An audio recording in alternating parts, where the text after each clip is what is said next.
Lunes 31 de agosto de 2020. Iniciamos la semana con mucha información, así que les doy la más cordial bienvenida a la emisión comunitaria de Noticiero Guatevisión. Soy Alberto Toro Bielma y ya todo el equipo está preparado para iniciar. Antes les recuerdo que el WhatsApp 4003-3859 es del servicio de Guatereporta, así que ya pueden comenzar a enviar sus reportes. Nuestras redes sociales también están a su disposición. Iniciamos con un tema que ha sido noticia desde temprano, y es que 39 miembros de la Rueda del Barrio 18 han sido dispersados en los últimos operativos del sistema penitenciario en varias cárceles del país, con la intención de cortarles las vías para seguir extorsionando. Tal medida es lo que motivó a varios reclusos a organizar un motín esta mañana en la cárcel de máxima seguridad de Escuintla.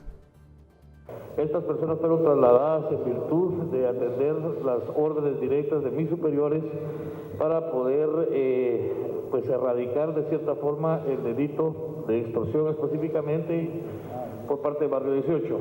Ese traslado empujó a los reos que aún permanecen en el Infiernito, un penal de máxima seguridad en el departamento de Escuintla, a provocar un motín. El día de hoy, aproximadamente a las 0900 horas, el jefe de la comisaría 31 del departamento de Escuintla nos hace de conocimiento relacionado a una toma como rehenes del personal del sistema penitenciario, en el cual se nos solicita apoyo para poder intervenir. La Rueda del Barrio es la cabeza gobernante de una de las maras más grandes de Guatemala. Desde prisión, de acuerdo con las autoridades, orquestaban extorsiones telefónicas y dirigían asesinatos. Las instrucciones han salido de la Rueda del Barrio 18, que la Rueda es la que dirige esta pandilla, y a raíz de esta situación se ha trasladado y se ha desintegrado a diferentes cárceles con el objetivo de no generar estas acciones o estas órdenes. Por lo que decidieron separarlos. Hemos impactado a través de ciertas estructuras del barrio 18, previniendo homicidios, también capturando personas que se dirigían a hacer ataques. El ministro de Gobernación, Oliverio García Rodas, dio órdenes de utilizar la fuerza de ser necesario. El recinto fue rodeado por agentes de la Policía Nacional Civil, sin embargo, estos no ingresaron. Con imágenes de Miriam Figueroa, reportó para Noticiero Guatevisión, Felipe Garrán. Y han pasado 9 horas desde que reos de la cárcel de máxima seguridad, más conocida como el Infiernito, mantienen retenidos a 10 guardias del sistema penitenciario. El temor se ha agudizado entre las autoridades, pues se sabe que 12 de estos guardias portaban sus armas al momento de ser retenidos, por lo que reclusos se sospecha que ellos estén en manos con esas armas que, por supuesto, están en estas cárceles. Los reos tomaron por rehenes a los guardias a eso de las 9 de la mañana. Conforme han pasado las horas, han llegado agentes de la PNC de diferentes comisarías en calidad de prevención, pues los reclusos exigen hablar con el director del sistema penitenciario, que hace unos minutos llegó hasta este centro carcelario. Ahorita me voy a confirmar toda esta información. En definitiva, yo sí vengo a tomar ese acercamiento y, como ya le expliqué, vengo a hacerlos entrar en razón de que esto no puede continuar y que esto lo único que hace es empeorar las cosas.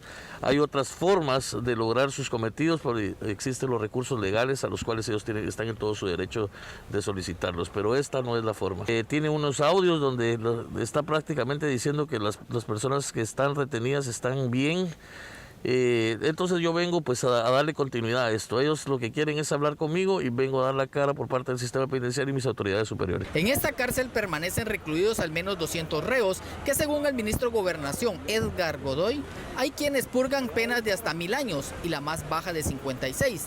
En tanto, el director del sistema penitenciario aseguró que no estarían negociando nada. Pues no quisiera llamarle una represalia, simplemente son peticiones. Pero en definitiva tenemos que venir y retomar pues el control del centro. El Estado siempre tendrá el control de los centros de privación de libertad. Y ya lo decía, como le dije al principio, no vamos a tolerar ningún acto de rebeldía, pero tampoco pretendemos que nadie salga lastimado. Y por eso es que vengo yo a tratar de pues hacerlos entrar en razón. Ellos están dispuestos a tener una conversación, ¿verdad? Y pues precisamente yo no vengo a negociar, simplemente vengo a escuchar y a tratar de hacerlos entrar en razón. Para Noticiero Guatevisión, Carlos Paredes. ni negociar y en cambio usar la fuerza necesaria. Esas son las premisas con las que Oliverio García Rodas, el ministro de Gobernación, ha respondido a las exigencias de los reclusos del Infiernito que se amotinaron esta mañana. De momento, su cartera ha montado una mesa de trabajo para establecer la forma de abordar esta crisis. No vamos a aceptar imposiciones ni que los reos sean cargo del control de los centros de detención. Los reclusos del centro penal El Infiernito mantienen a 10 agentes del sistema penitenciario como rehenes y han solicitado negociar con las autoridades del Ministerio de Gobernación, luego de que los miembros de la Rueda del Barrio 18 fueran dispersados por varias cárceles del país. Nosotros vamos a actuar con respeto a los derechos de las personas que están recluidas, siempre y cuando las acciones de ellos también están encuadradas dentro de los derechos que les corresponden como reos.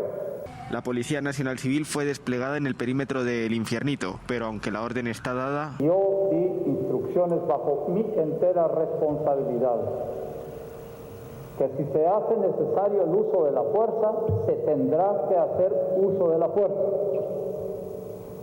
No estoy diciendo que maten a nadie ni que le disparen a nadie. Estos aún no ingresan en la prisión. Y yo prefiero que a mí se me demande por dar una autorización de esta naturaleza que por tener que responsabilizarme de las graves transgresiones que estos delincuentes hacen y de la vida de las personas y la libertad de las personas en Guatemala. Con imágenes de Miriam Figueroa, reportó para Noticiero Guatevisión, Felipe Garrán. En otros temas, la avenida Petapa estuvo bloqueada por más de hora y media debido a que estudiantes de la Universidad de San Carlos colocaron llantas para tapar el paso. Pero, ¿qué los motivó? Los préstamos millonarios para la atención de la pandemia. Con los rostros cubiertos y con fuertes consignas para el gobierno, un grupo de estudiantes de la Universidad de San Carlos de Guatemala decidió bloquear la avenida Petapa y 32 calle frente al centro universitario. Llantas quemadas impidieron el paso de vehículos por aproximadamente 2 horas, tiempo que los estudiantes aprovecharon para indicar sus molestias contra el gobierno de Guatemala y contra el rector de la Universidad, Murphy País. Nosotros como estudiantes de la Autónoma Universidad de San Carlos de Guatemala nos estamos manifestando en contra de este gobierno que ha pedido prestado en nombre de la población guatemalteca, ha pedido prestado millones de millones para paliar la pandemia, pero esta pandemia solo vino a desnudar lo que es el gobierno de Yamatei, solo vino a desnudar lo que es este gobierno. Es un gobierno represor, es un gobierno ladrón, es un gobierno mentiroso. También nos estamos manifestando en contra del rector Murphy País y el préstamo de los 120 millones de dólares con el BCIE. Antimotines llegaron al lugar, siendo recibidos por bombas y piedras que los estudiantes tiraban. Minutos después, agentes de la Policía Nacional Civil lograron retirar los restos de las llantas quemadas de la calle para habilitar el paso en el sector. Los automóviles que habían esperado más de 1 hora no esperaron a que el suelo se enfriara para poder continuar su camino. El bloqueo provocó congestionamiento no solo en la avenida Petapa, también en la Tanaciotzul, Aguilar Batres y Villanueva. Para Noticiero Guatevisión, Paula Osaeta y Eric Ávila. Y ahora vamos con temas internacionales, y es que la Policía Federal de Brasil lanzó este lunes un mega operativo en 20 de los 27 estados del país contra el núcleo financiero del primer comando de la capital, la mayor organización criminal del gigante suramericano. Según las autoridades, en el operativo participan 1.100 agentes federales apoyados por la Fuerza Integrada de Combate al Crimen Organizado, que venían siguiendo las pistas sobre un gigantesco esquema de lavado de dinero proveniente del narcotráfico. Los policías cumplen 422 órdenes de arresto y 201 de allanamiento, que determinó también el bloqueo de cuentas bancarias de supuestos testaferros por un valor aproximado de 46.5 millones de dólares. Algunas de las órdenes de arresto fueron emitidas contra miembros de la organización que ya están presos y ahora deberán responder por el delito de blanqueo de dinero con penas que están asociadas a las del narcotráfico y que pueden llegar hasta los 28 años.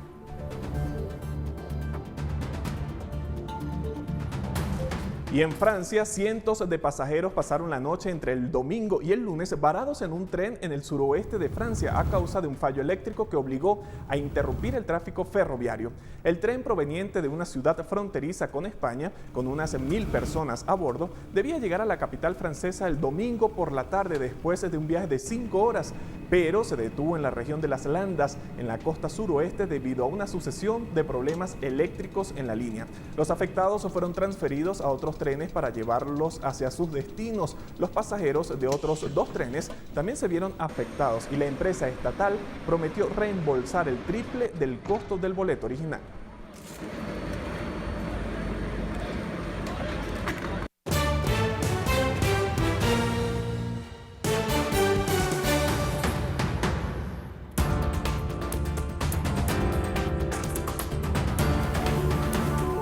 Al volver de la pausa le informamos sobre los protocolos que seguirá la Iglesia Católica para la toma de posesión del Monseñor Gonzalo de Villa.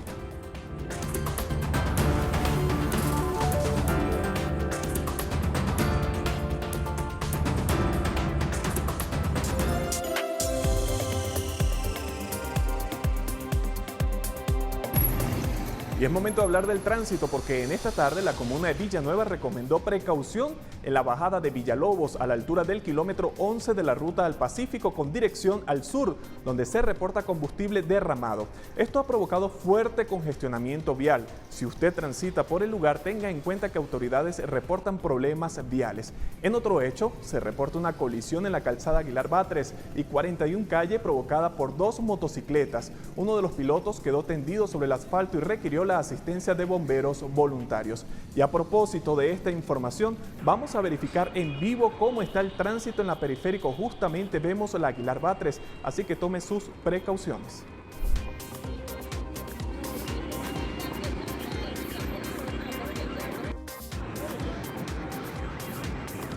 Y continuamos con más información. Marco Pablo Papa Ponce, futbolista guatemalteco que estaba prófugo de la justicia por un incidente de violencia contra la mujer, se puso a disposición de las autoridades.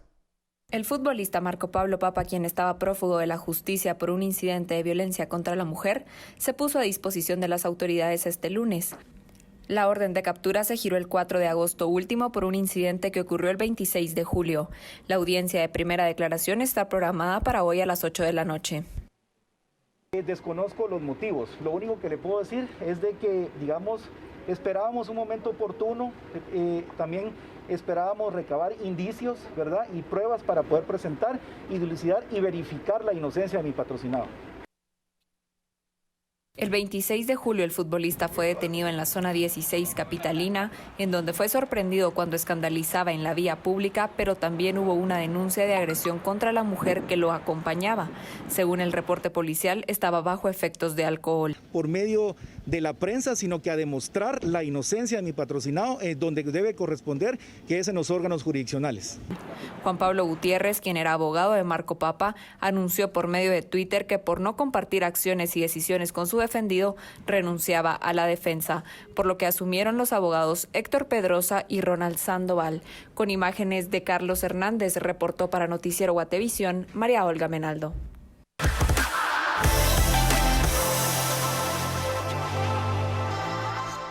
Y el fin de semana se viralizaron también contenidos a través de distintas redes sociales. Conozcamos cuáles son a continuación. En Twitter y en TikTok, miles de usuarios compartieron este conmovedor video en el que un perro con problemas en sus patas traseras estrena su silla para caminar. La emoción del animal es indescriptible y en los comentarios las personas celebran que ahora pueda moverse. El video alcanzó ya las 4 millones de reproducciones.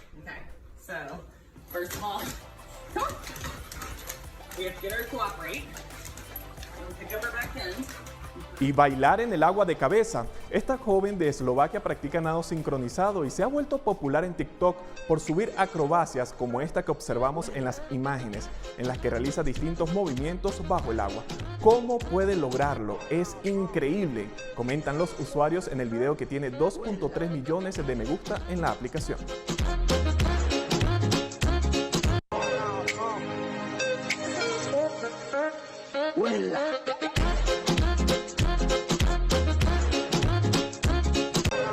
Y Y ayer se compartió en Facebook y Twitter este video grabado por turistas que navegan en el puerto de San José, protagonizado por más de 50 delfines. Expertos explican que se trata de una migración de cetáceos buscando aguas más cálidas para aparearse, reproducirse y alimentarse.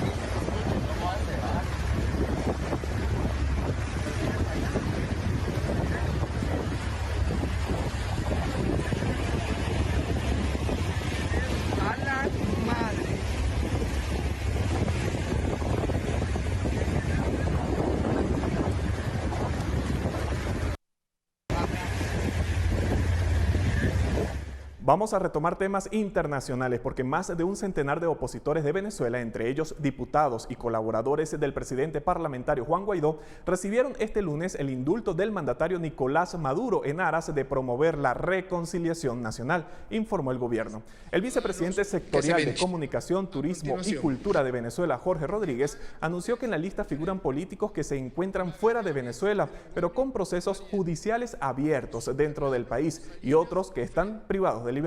De Gracia, Américo, Lozano, Parra.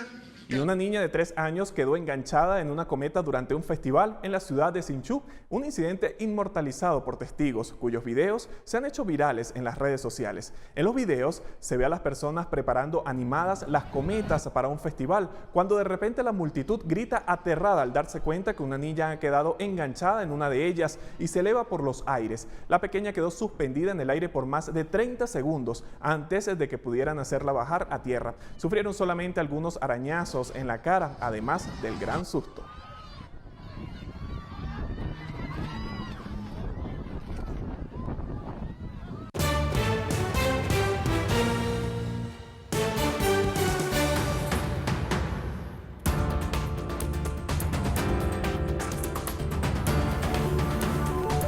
No se vaya porque al regresar le explicamos los protocolos que los profesionales del volante implementarán en la reactivación del transporte.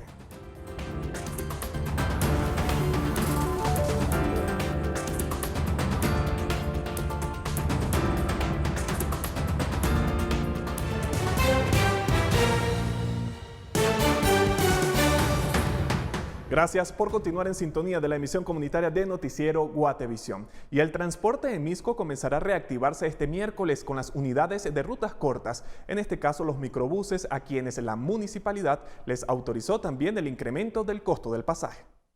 Los primeros en comenzar a funcionar serán los microbuses de Ciudad San Cristóbal y Satélite, luego que la Municipalidad de Misco autorizó el incremento de 1 quetzal de lunes a viernes, mientras que los domingos será de 2 a la cuota que tenían antes establecida. Y de esta manera podría quedar el pasaje entre 4 quetzales de lunes a viernes, de lunes a sábado y domingos 5 quetzales. Este incremento sería de 1 quetzal si hablamos de lunes a sábado, ya que cobraban 3 quetzales, y en esta ocasión sería de 4, ya que ellos llevan el 50% de los usuarios dentro del microbús.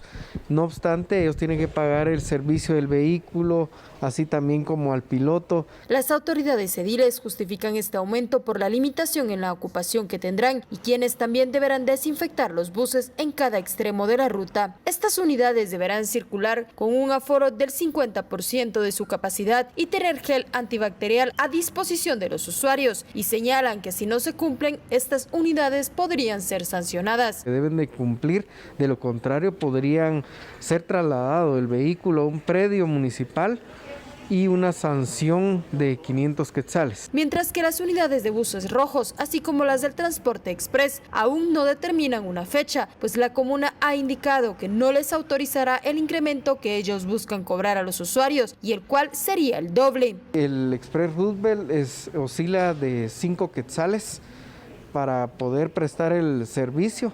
No obstante, aún no está en luz verde o no se está prestando el servicio hasta que se logre dilucidar la situación de poder brindar un subsidio. Con imágenes de Noé Medina, reportó para Noticiero Guatevisión Andrea Domínguez.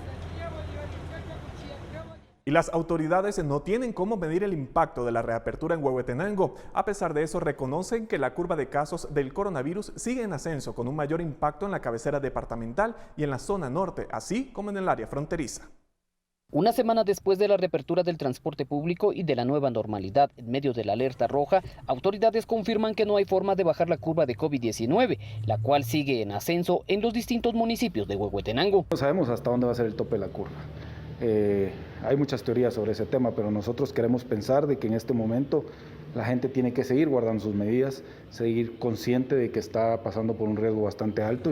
Para el analista Byron Barrera, la población no dimensiona la facilidad de contagios e impacto que causa el coronavirus, lo que facilita la infección. La economía en sí, recordemos que en Guatemala el 70% es economía informal y ese 70% siguió trabajando porque a la casa no llegó ayudas o no llegaron las famosas cajas o la economía del bono llegó muy poco, muy limitada, ¿no? Entonces es bien importante porque esas personas lo que hicieron fue readecuarse. Vendían ropa, vendamos fruta. El experto señala que muchos sectores no cerraron, solo modificaron sus acciones. La reapertura únicamente es un nuevo discurso, pero realmente ¿qué se reaperturó? O bien le llamamos reapertura únicamente a ese mecanismo de decir no hay toque de queda, ¿verdad? Un toque de queda limitado de 7 horas, de 9 de la noche a 4 de la mañana. Entonces es correlativo. En el departamento suman 1.176 casos de coronavirus y 62 fallecidos. Para Noticiero Guatevisión reporta Mike Castillo. Y para hablar sobre este tema y también otros relacionados al COVID-19, vamos a conversar en vivo con la doctora Iris Casali. Ella es infectóloga y con quien en varias oportunidades hemos abordado sobre el tema del coronavirus durante estos ya casi 6 meses. Doctora, ¿qué tal? Muy buenas tardes y bienvenida a la emisión comunitaria de Noticiero Guatevisión. Gracias, buenas tardes y gracias por el trabajo que hacen. Doctora, como hemos escuchado desde el inicio de este bloque de noticias, en algunos municipios ya se ha reactivado el transporte, sobre todo en microbuses urbanos y extraurbanos. En otros está por reactivarse. ¿Pero cree usted que el país estaba preparado para la reactivación de este sector? Yo pensaría que no, particularmente porque estamos en ascenso y los números nos están indicando que está aumentándose especialmente en el interior, que era lo que esperábamos. En el momento, en el área central, efectivamente ha habido una especie de meseta, pero creería yo que es debido al índice de positividad que tenemos de pruebas, por la cantidad de pruebas que se está haciendo. Considero que el uso del transporte público, evidentemente, es también una elevación de riesgo para tener más COVID. ¿Pero es suficiente el protocolo de prevención que ya han asumido en este momento, como la toma de temperatura, el gel antibacterial y la mascarilla, para evitar eso precisamente, el ascenso de los números de casos positivos? Es indudable que lo más importante para mantener disminuida la curva de la transmisión es mantenernos alejados y por ende mantenernos en casa. Eso es lo que indudablemente ha hecho que en otros países, como pasó también en el nuestro en un inicio, disminuyera lo que es la velocidad de transmisión y propagación del virus. Eso es lo más importante. No cabe duda que las medidas que estamos tomando ahorita, en el momento en las que las estamos tomando, están incrementando con mayor rapidez lo que tenemos de casos positivos. Así que yo diría que en este momento el uso del transporte viene más bien a aumentar lo que va a ser la velocidad de propagación. Y solamente la temperatura, la higiene de manos, etcétera, no va a ser suficiente. Yo pensaría que si se van a abrir lo que son los transportes, que en mi opinión no es el mejor momento de hacerlo, hay que tomar medidas sumamente drásticas. Ya en otros países se han tomado estas medidas para disminuir lo que es el riesgo de propagación. Como por ejemplo, doctora, ¿a qué medidas nos referimos? Dentro de las medidas de prevención en el transporte lo vamos a dividir en dos. Uno es el transporte individual, que se refiere al uso de automóviles con menos cantidad de lo que caben en los asientos, hasta un 30%. Si el lugar es de 5 asientos, deberíamos tener 2 o 3 máxime, manejar con las ventanas abiertas y siempre con la mascarilla colocada, limpiando todo lo que son las superficies. En cuanto a lo que es el transporte público, dividámoslo ahí en dos partes. Uno es el momento previo a subir al transporte público y otro es cuando estemos adentro del transporte. Previo a subir al transporte debiésemos tener suficiente distancia, 1,5 metros entre una y otra persona, con mascarilla, tener gel a la mano para podernos lavar las manos y evitar el contacto físico con otros. El otro episodio es cuando ya entramos al autobús. Debemos tomar en consideración que cuando entramos al autobús vamos a tener un 30% a 40% menos de espacio, o 60% menos de espacios de los usuales. Por lo tanto, es recomendable que si va a utilizar el transporte público, calcule su tiempo, porque es indudable que va a haber menos espacios para poder viajar. Entonces hay que viajar con tiempo. El otro punto que yo le agregaría al hecho de tener mayor concentración es no estar utilizando el teléfono celular cuando va a subirse a un autobús o cuando está esperando, porque pierde la concentración. Y cuando estamos hablando de tener medidas de usar mascarilla, de usar la higiene de manos, no tocar superficies, perdemos la concentración. Es muy importante mantener distancias, tener la mascarilla y tocarnos y lo menos posible la cara y lavarnos las manos. Recomendaciones que definitivamente debemos tomar en cuenta. Doctora, ya ha pasado prácticamente un mes desde que se reactivó el país a partir de políticas implementadas, por supuesto, por el Estado guatemalteco y a partir del comportamiento del semáforo epidemiológico. ¿Cómo evalúa el comportamiento de los ciudadanos durante el mes de agosto? Me dio la impresión, pero esto es algo personal, que a pesar de que hubo liberación de restricciones, no salió toda la gente que yo creí que iba a salir. Yo pensaría que incluso el tráfico no fue tan agobiante como siempre y considero que fue mucho debido a que muchísimas empresas siguen con la buena normativa de mantener gente en casa trabajando. Y eso es indudable que ha disminuido lo que es el transporte de la gente. Considero que hay mucha empresa que está tomando medidas muy en serio para evitar que sus trabajadores se enfermen. Y eso hace que los mantengan más en casa y tengan lo que son horarios escalonados. Envían a gente algunos días y a otros y los van turnando y escalonando, lo que me parece sumamente importante. Creo, sin embargo, que desafortunadamente hubo un mensaje dual, porque en la medida que se liberan las restricciones, la gente cree que ya no hay virus. Entonces empieza a haber un comportamiento social más social.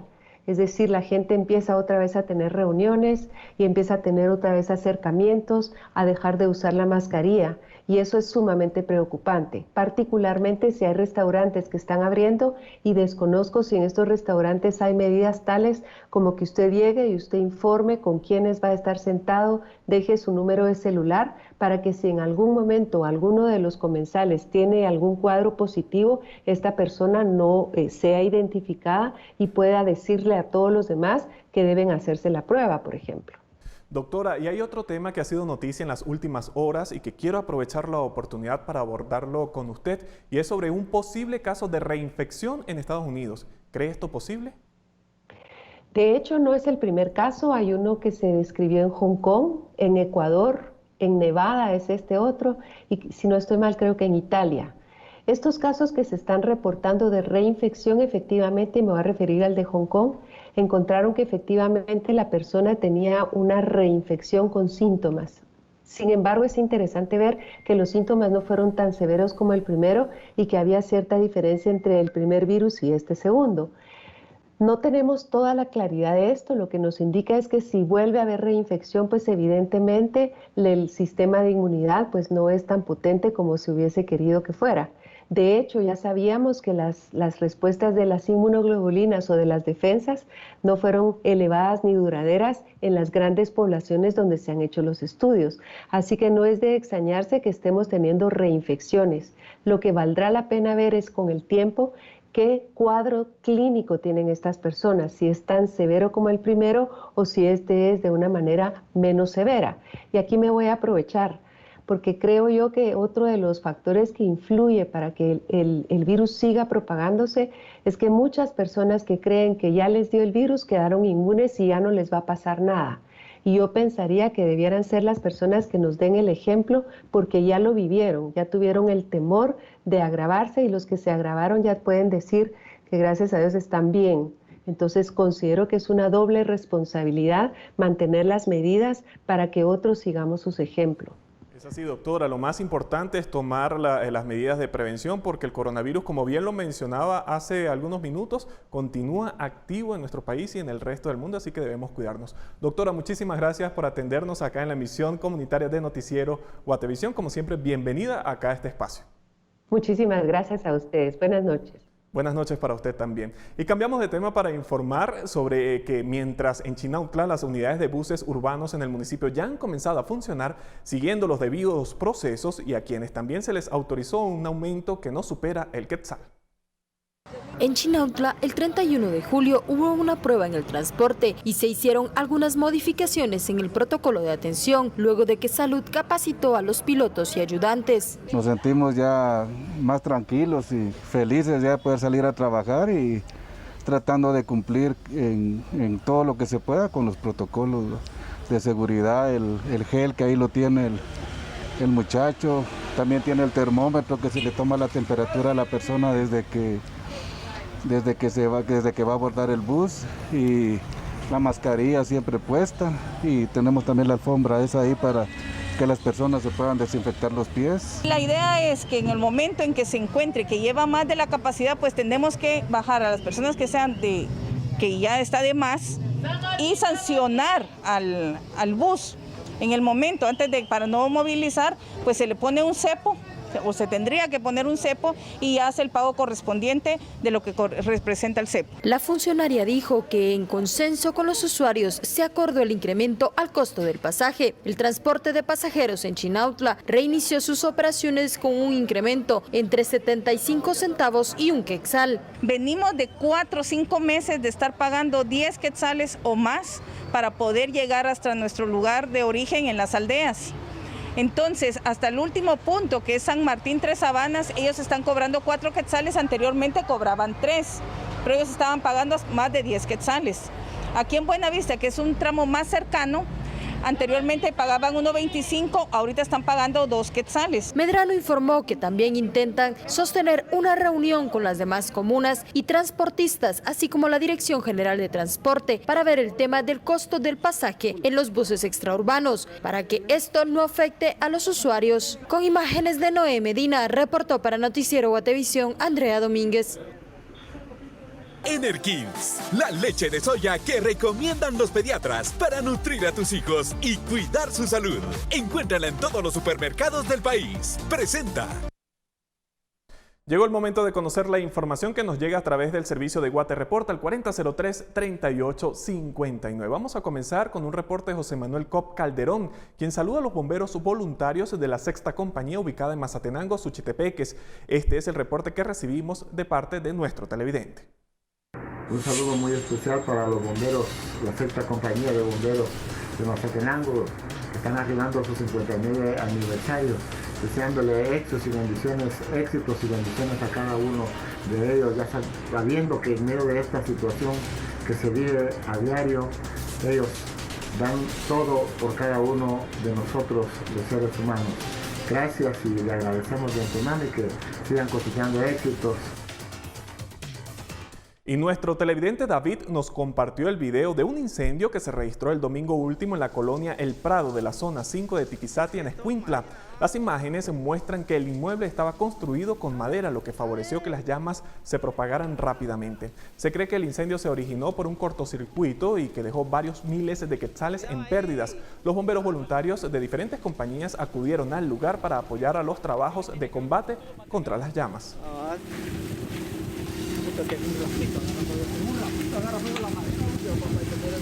Y finalizamos con el reporte de Maynor, quien nos escribió desde San Andrés Itzapa, en Chimaltenango, y nos compartió el video de un remolino que grabó en la cabecera departamental el fin de semana último. Las imágenes muestran la formación del fenómeno natural que afortunadamente no tocó tierra ni causó daños en la localidad.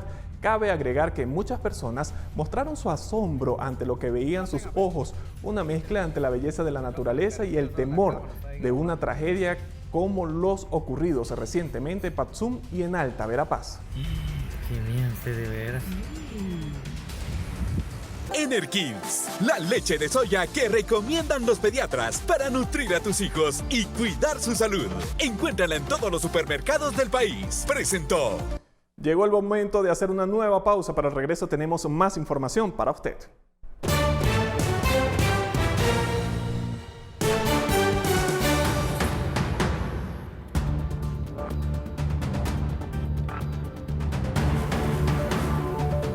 Bomberos que están en primera línea luchando contra el COVID-19 piden seguro de vida. Los detalles después de esta breve pausa.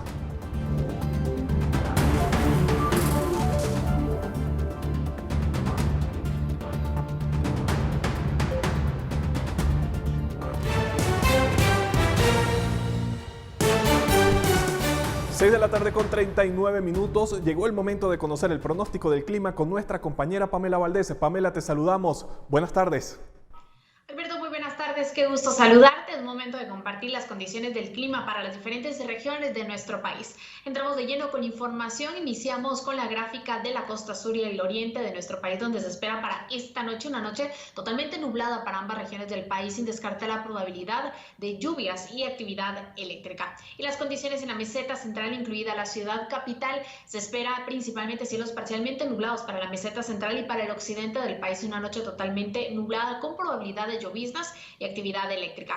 Y las condiciones en la franja transversal del norte, se espera una noche totalmente clara y despejada para el departamento de Petén, mientras que en Izabal y en las Verapaces se esperan condiciones de cielos parcialmente nublados. Y las condiciones en los próximos 3 días, específicamente en la ciudad capital, esperamos para mañana martes tormentas eléctricas con una temperatura máxima de 26 grados centígrados. Para el miércoles cielos parcialmente nublados con una temperatura igual de 26 grados centígrados. Y para el jueves probabilidad de lluvia principalmente en horas de la tarde, y la temperatura máxima que se registra es de 26 grados centígrados. Y por último, la salida del sol esperamos mañana a las 5:50 de la mañana y se ocultará a las 6:13 de la tarde. Hasta aquí con la información del clima. Regreso contigo, Alberto.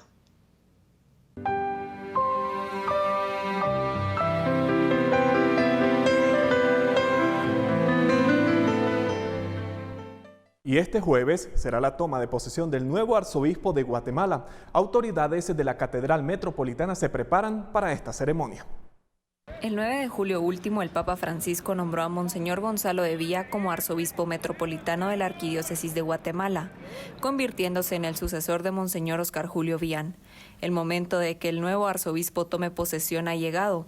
El evento se llevará a cabo el jueves 3 de septiembre y la Catedral Metropolitana adapta sus instalaciones para poder realizar la celebración, poniendo en práctica todos los protocolos de salud para evitar la propagación del COVID-19. En general, tomamos en consideración, en primer lugar, número de personas, diferentes ingresos, que en cada ingreso haya distanciamiento social, que haya que todos vengan con su propia mascarilla, que haya gel antibacterial para todos los presentes. Luego también tomamos en cuenta el distanciamiento de 1,5 metros por lo menos entre todos los asistentes, la división de las áreas. La celebración consta de 8 momentos importantes. Entre ellos están la llegada a la Catedral de Monseñor Gonzalo de Villa, el recibimiento en las puertas del templo, toma de posesión, liturgia de la palabra y homilía. Consiste fundamentalmente en que el obispo se siente en su cátedra. La cátedra es esa especie de sillón grande que hay en la catedral, tú lo conoces, es el de mármol muy bonito, que representa la autoridad del obispo en su diócesis.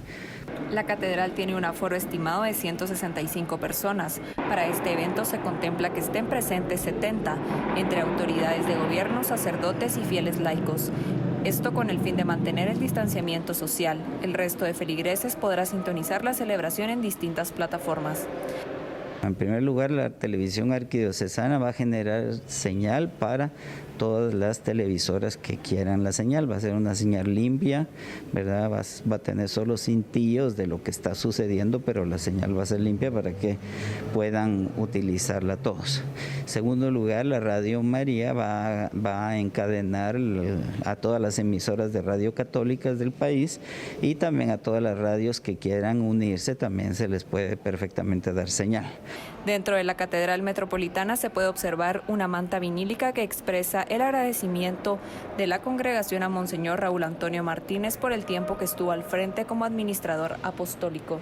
Con imágenes de Carlos Hernández, reportó para Noticiero Guatevisión, María Olga Menaldo. Ahora hablemos de economía. Con la pandemia del coronavirus, la venta de productos en línea incrementó y esta fue una de las razones que motivó la creación de un proyecto para la venta electrónica de productos artesanales. Veamos de cuál se trata.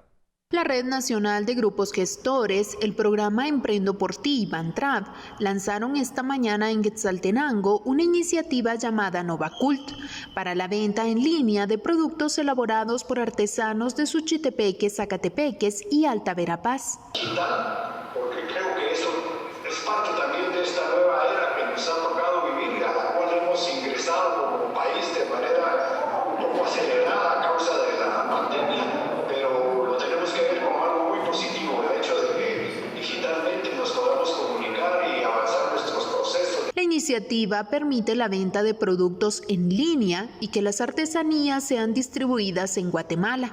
A futuro, el proyecto espera poder recibir pedidos de otros países. De momento, como lo he mencionado, va a tener una distribución a todos los departamentos del país, pero en su momento también buscamos la exportación, así que hay oportunidad para que muchos más emprendedores se sumen a esta iniciativa. No solo es una plataforma de exposición, sino que pueden hacer las compras ahí. La plataforma permite hacer pagos con tarjeta de crédito, también tendríamos habilitado el pago mediante transferencias, depósitos bancarios o pagos contra entrega. La tienda inicia con 25 empresas de artesanías y esperan que más emprendedores del programa puedan unirse. Desde Quetzaltenango para Noticiero Guatevisión, María Longo.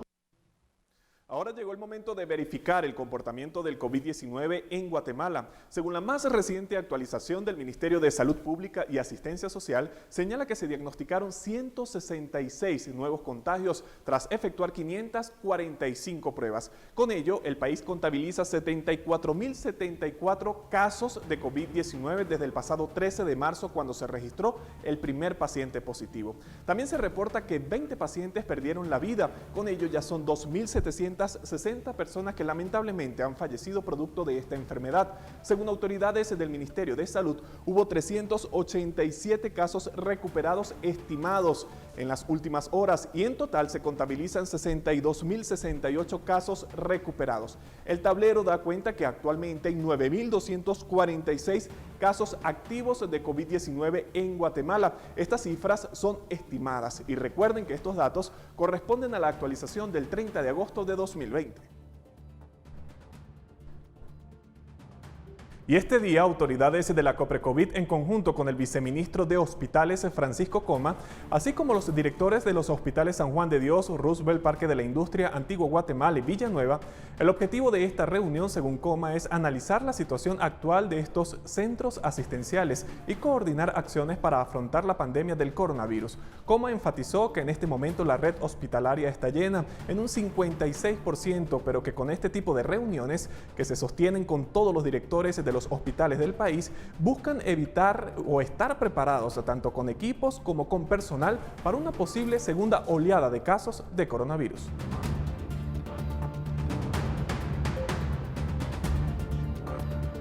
Y al menos 6 miembros del cuerpo de bomberos voluntarios han fallecido por COVID-19 y otros 4 durante el manejo de la pandemia. Sin embargo, y a pesar de ser elementos de primera línea de combate contra la crisis sanitaria, los familiares de los fallecidos no ven compensados. Al menos eso es lo que reclama el sindicato de dicha institución, cuyos representantes se acercaron esta mañana junto al diputado Aldo Dávila al Congreso de la República para iniciar con una serie de negociaciones que esperan desemboquen en el establecimiento de un seguro de vida valorado en 100.000 quetzales para todos los miembros del cuerpo.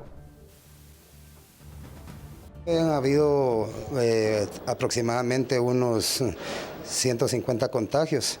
Se han cerrado aproximadamente 8 compañías por cuarentena por la pandemia, ¿verdad? Cuando principió la pandemia, hicimos el requerimiento de un seguro de vida especial que cubriera a las familias con 100.000 quetzales por todo aquel elemento, ya fuera permanente o voluntario, que falleciera. La solicitud se presentó ante el Directorio Nacional de la institución, que es la máxima autoridad de la institución para poder conocer, analizar y autorizar realizar la petición. A la fecha no se ha tenido ninguna respuesta, se ha tratado de mediar y de comunicarnos con ellos, pero lamentablemente no se han pronunciado al respecto.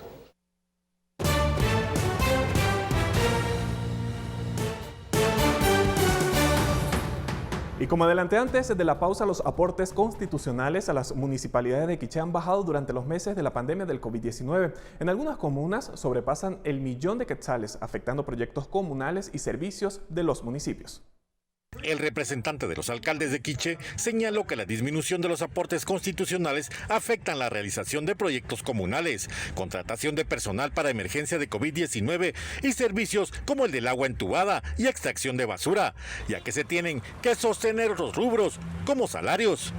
Va a venir a distorsionar el precálculo para los aportes del otro año. Yo me imagino que nosotros como alcaldes vamos a hacer la propuesta donde que el gobierno reconsidere y el Ministerio de Finanzas lo reconsidere, que no es porque nosotros no queremos recaudar nuestros fondos propios, sino que es por la situación de la pandemia. Las autoridades de gobernación indicaron que la rebaja se debe a la baja recaudación de impuestos, lo que genera que existan menos recursos para las comunas.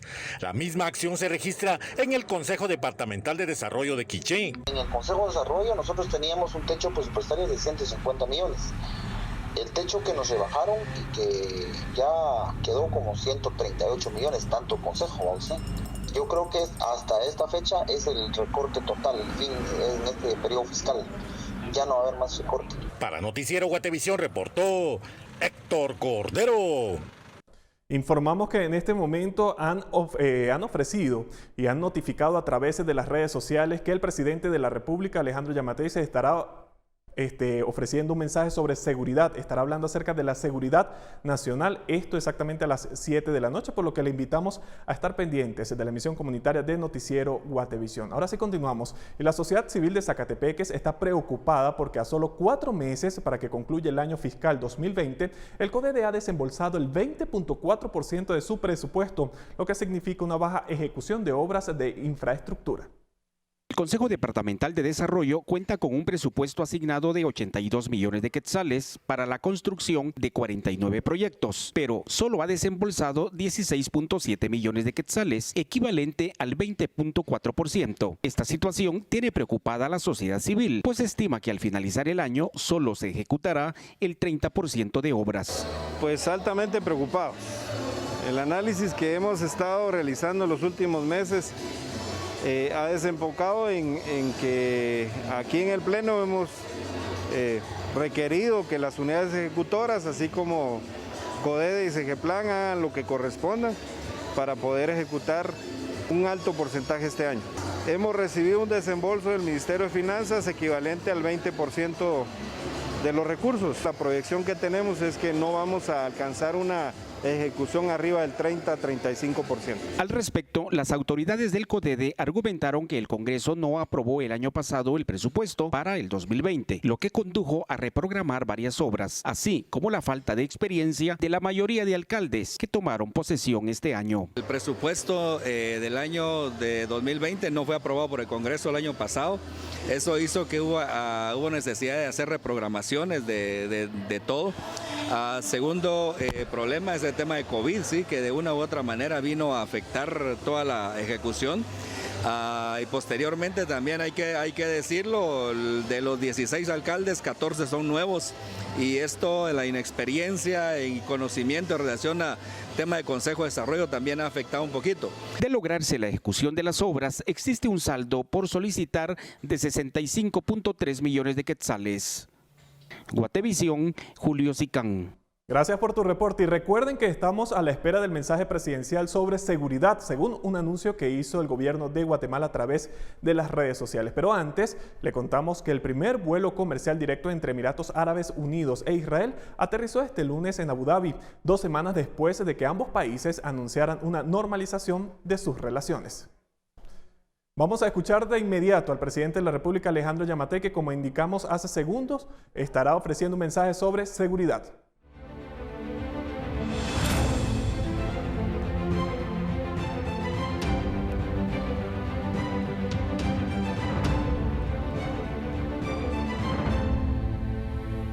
Es momento de escuchar a nuestro presidente constitucional de la República de Guatemala, el doctor Alejandro Yamatei, con un mensaje para la nación.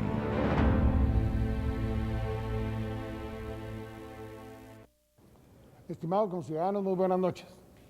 El día de hoy, como todo el mundo se ha de haber enterado, junto con el Ministerio de Gobernación y las autoridades de la policía, se tomó la determinación de separar a lo que es conocido como la Rueda del Barrio, que son los dirigentes de la pandilla 18, que desde las cárceles ordenan secuestros, asesinatos, extorsiones y muchos actos delictivos. Hemos tomado la decisión de dispersarlos en distintas cárceles, de manera que podamos principiar a tener un combate efectivo desde lo que está sucediendo en las prisiones y lo que estamos padeciendo en las calles. Tenemos que entender que hay una maldita relación entre las calles y las cárceles. Mientras más inseguras sean las cárceles, más inseguras van a ser las calles.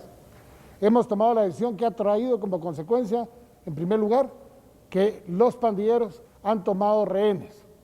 Quiero decirles a los pandilleros que desistan de su accionar. La policía tiene instrucciones de negociar con ellos la deposición absoluta de todas las acciones que están ocasionando y poniendo en riesgo la vida de los rehenes. Lo que no está en discusión es simple y sencillamente una determinación que ya tomamos de dispersar a los responsables de los asesinatos, violencia que estamos viviendo como consecuencia de la pandilla del barrio 18. Como gobierno de la República, nuestra obligación es dar seguridad y lo vamos a hacer.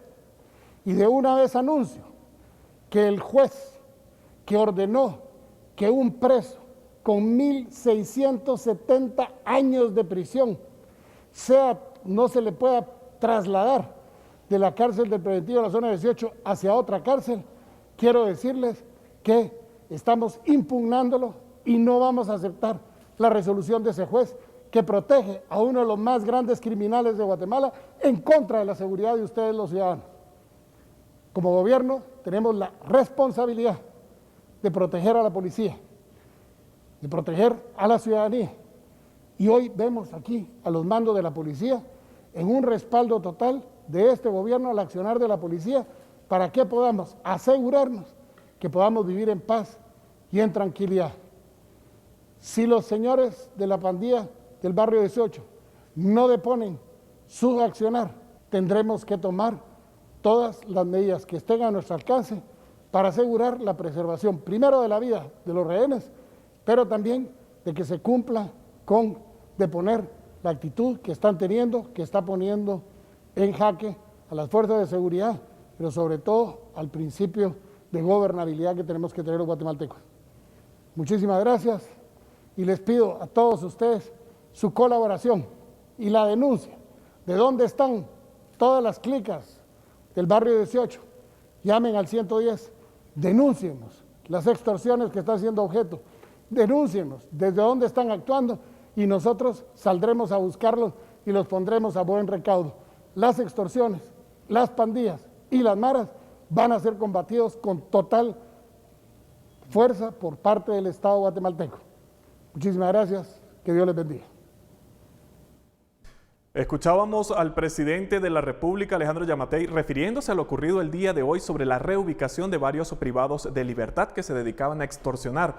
Exhortó a los pandilleros que tienen retenidos a guardias del sistema penitenciario a que desistan porque no está en discusión la medida que tomaron temprano. También anunció que el juez que ordenó que un preso que no se podía trasladar está siendo impugnado y no aceptará la decisión que protege a uno de los criminales más peligrosos de Guatemala. Los detalles de este mensaje presidencial en la emisión estelar de Noticiero Guatevisión con María Luisa Gómez. De esta manera finalizamos la emisión comunitaria. La invitación es a que continúen en sintonía de nuestra programación. Será hasta mañana. Eres admirable porque sin importar las circunstancias, demuestras esfuerzo, entrega y dedicación en tu trabajo. Por eso, hoy Ducal te rinde un sincero homenaje porque continúas llevando los frijoles a la mesa.